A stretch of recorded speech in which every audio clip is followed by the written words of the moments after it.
Exactly మీరు అన్నది కరెక్టే సార్. ఒకప్పుడు వరంగల్ హైవేలో విపరీతంగా రియల్ ఎస్టేట్ జరిగింది. అవును. అసలుకి విసుకేస్తే రాళ్ళంత జనం అక్కడ ఏడా పెడా కొనిపడేశారు. ఇప్పుడు వాళ్ళ పరిస్థితి ఏంటి చెప్పండి?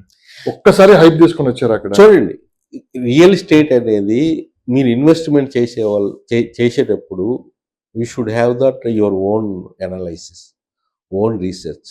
ఇప్పుడు హైదరాబాద్ మీరు Warangal for example Warangal highway ఉంది. వరంగల్ హైవే దేనికి వాళ్ళు ఇప్పుడు హైప్ తీసుకొచ్చారన్నప్పుడు యాదాద్రి టెంపుల్ని పట్టేసుకొని జనాలకి ఎమోషనల్గా జనాలు తీసుకొచ్చారు. టెంపుల్ దగ్గర ఎక్కువ పెద్ద గ్రోత్ ఉండదండి. మనం చూసుకుంటే పాస్ట్కి ఈవెన్ తిరుపతి కానీ ఎక్కడైనా కానీ growth because of the only temple వలన ఉండదు. There are different n number of factors. ఏది because of this infrastructure development industries ఎక్కడ వస్తున్నాయి, ఇండస్ట్రీకి తగిన సదుపాయాలు ఎక్కడున్నాయి, వాటికి అనుగుణమైన ప్రదేశాల్లోనే కంపెనీస్ వస్తాయి. ఎప్పుడైతే కంపెనీస్ వస్తాయో అక్కడ ఎంప్లాయ్మెంట్ జనరేషన్ అవుతుంది. అక్కడ ఎంప్లాయ్ జనరేషన్ అవుతుంది, అక్కడ డిమాండ్ అనేది రియల్ ఎస్టేట్ ల్యాండ్ మీద పెరుగుతుంది, అక్కడ రియల్ ఎస్టేట్ అనేది జరుగుతుంది. ఇంకోటి ఏంటంటే గవర్నమెంట్ ఫోకస్ కూడా ఉండాలి.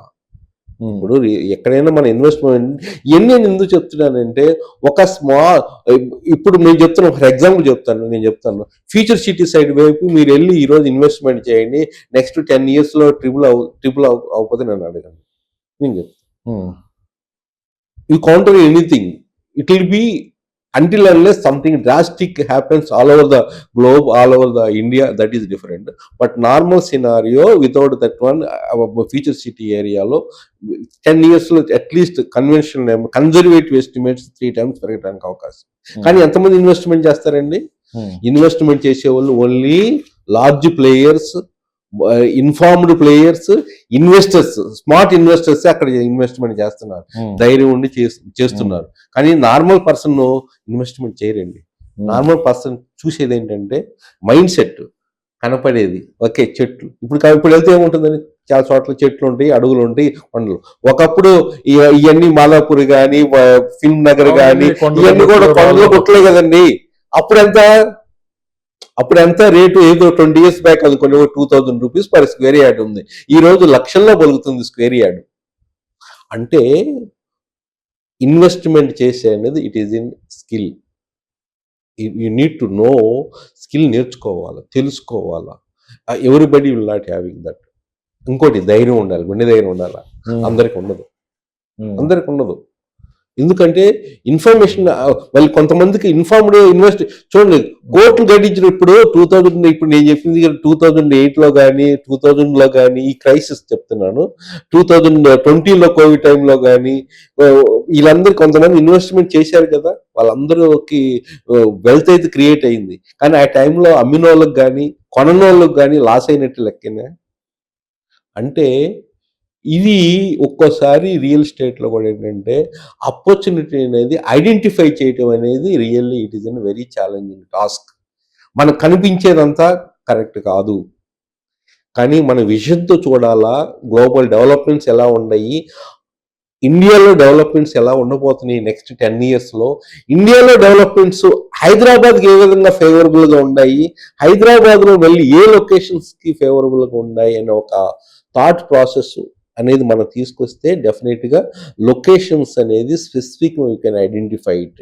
నెక్స్ట్ 10 years ఎక్కడ ఉండవు, ఎక్కడ మంచి అప్రిషియేషన్ రాబోతుంది. ఇలాంటి టైంలో ఇన్వెస్టర్స్ వచ్చేసి అది పెద్ద బిగ్ మిస్టేక్ అంటే ఏంటి?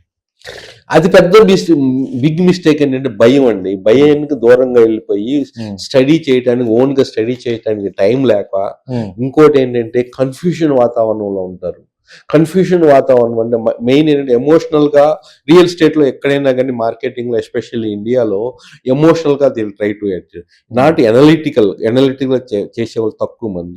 నిజంగా వస్తుందా, ఏమి ఇస్తుంది, what parameters to be considered while investing. అది ఇప్పుడు చూడండి, ఎమోషనల్గా అదే చాలా తక్కువ రేటుకి వస్తుంది, బాగా డిస్కౌంట్లో వస్తుంది అని అమ్మటానికి ఇప్పుడు ప్రయత్నించే వాళ్ళు, కొనేవాళ్ళు కూడా చాలా ఎక్కువ మంది అవుతారు. అంటే ఆ విధంగా చేసేవాళ్ళు మైండ్ సెట్ ఏంటంటే ఆ విధంగానే వాళ్ళు లాస్ అవడానికి అవకాశం ఉంది. అప్రూవల్ సరిగా ఉండకపోవచ్చు, అయినా తక్కువ రేట్ అప్రూవల్ లేని వాళ్ళు ఏం చేస్తారు, తక్కువ రేటుకి ఇస్తారు. ఏదైనా నిజంగా ప్రాబ్లం ఉంది అనుకోండి, వాళ్ళ ప్రాపర్టీస్లో ఆ ఏరియాస్లో తక్కువ రేటుకే ఇస్తాడు. ఎందుకంటే డిమాండ్ క్రియేట్ చేస్తానికి they will try to give the more వాళ్ళకి చెప్పి హైప్ చేసి చేసేవాళ్ళు ఉంటారు. అంటే ఏంటంటే మీ ఓన్ రీసెర్చ్ కానీ లేకపోతే సమ్ గైడెన్స్ ఎవరితో తీసుకునే కానీ ఇన్వెస్ట్మెంట్ చేయాలా ఒకటి.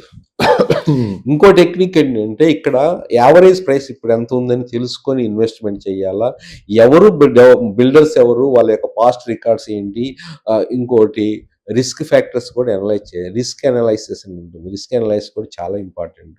మనకి ఏది సూటబుల్ అది కూడా వినాలా. ఇప్పుడు ఫ్రెండ్స్ చెప్పింది కానీ మిగతా వాళ్ళ కొలీగ్స్ చెప్పింది కానీ ఇవి రిలేటివ్ చెప్పింది కానీ ఇటువంటివి కాదు, ఇవన్నీ ఎమోషనల్ అన్నమాట. మీకు ఏం చెప్తుంది, మీరు అనలైజ్ చేశారా లేదా, వాట్ పారామీటర్స్ అనేది చాలా ఇంపార్టెంట్. ఇవన్నీ మనకు చెప్తున్నాయండి. ఇప్పుడు మనకి every dip is an opportunity, అది గుర్తుంచుకోండి. ఎందుకంటే ల్యాండ్ అనేది fixed, it's not going to increase, it is day by day land availability అనేది తగ్గిపోతూనే ఉంటుంది. అంటే ఇట్ ఈజ్ రిడ్యూస్ అవుతూనే ఉంటుంది. కానీ పాపులేషన్ అనేది తగ్గుతుందో ఎప్పుడన్నా? తగ్గట్లా, పాపులేషన్ పెరుగుతుంది. ఈరోజు 1.5 crores మనం ఇక్కడ, రేపు 2047లో they said it is going to be 3 crores. కానీ 100 సంవత్సరాల్లో అమ్మాల్సిన ల్యాండ్ 4-5 సంవత్సరాల్లో అమ్మేస్తున్నారు. అంతేనండి, డిమాండ్ పెంచేసి. అందుకని ఇప్పుడు ఏముంది, వెస్ట్ పార్ట్ ఆఫ్ హైదరాబాద్ ఏం జరుగుతుంది, వర్టికల్ వెళ్తున్నారు. Government is force to release the FSI, unlimited FSI. అందుకని వర్టికల్ 50 floors, నియోపోలిస్ అంతా చూడండి 50 floors అంటే వర్టికల్ గ్రోత్ అవుతుంది. అంటే ఇక్కడ ఏంటంటే మన ఓన్ థింకింగ్ అనేది మనకి ఏది సూటబుల్ అనేది కూడా ఇన్వెస్టర్ చూసుకోవాలా. ఈ రోజు మీరు చెప్పినట్టుగా కామన్ పర్సన్స్ కి ఇప్పుడు అవుటర్ నెక్స్ట్ 10 years లో గ్రోత్ హైదరాబాద్ లో ఎక్కడ ఉండబోతుందంటే between outer ring road and regional ring road అండి. Between outer ring road and outer regional.